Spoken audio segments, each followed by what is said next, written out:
Importante vertice al lato Gesa AG2 per cercare di trovare una soluzione sul caso dei 6 dipendenti licenziati sulla base della scelta fatta dal Comune di Siculiana di uscire dall'ambito territoriale ottimale e di affidare il servizio di raccolta rifiuti ad un'altra ditta. Il caso dei 6 dipendenti è così al centro di questa riunione, alla quale hanno partecipato anche il sindaco di Agrigento Marco Zambuto e il sindaco di Favara Rosario Manganella.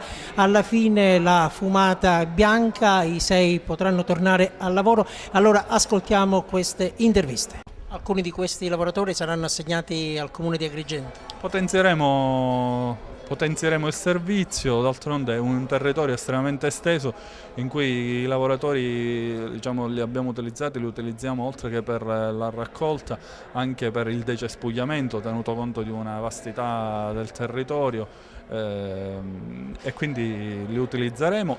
Nel frattempo stiamo lavorando sul nuovo piano economico e sul nuovo progetto di raccolta dei rifiuti che chiaramente prevede la raccolta differenziata, e su questo progetto che andremo a giocarci la sfida.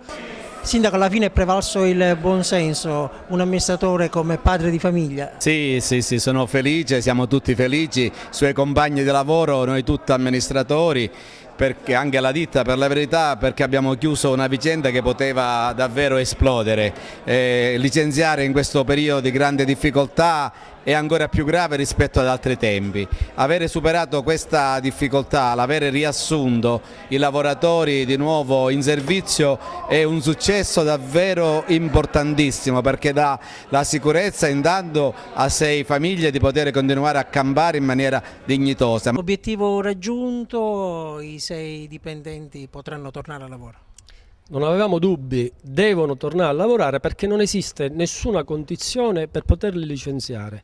C'è stata questa forzatura da parte del Comune di Siculiana, ci stiamo attivando attraverso il Dipartimento e valuteremo nelle altre sedi che anche il Comune di Siculiana deve rispettare la legge. Se come noi riteniamo non la rispetta, tornerà anche il Comune di Siculiana sui suoi passi. Intanto ci godiamo la soddisfazione del buonsenso che tutti abbiamo dimostrato, i sindaci, la Gesa e le organizzazioni sindacali che hanno sempre creduto a questo importante obiettivo.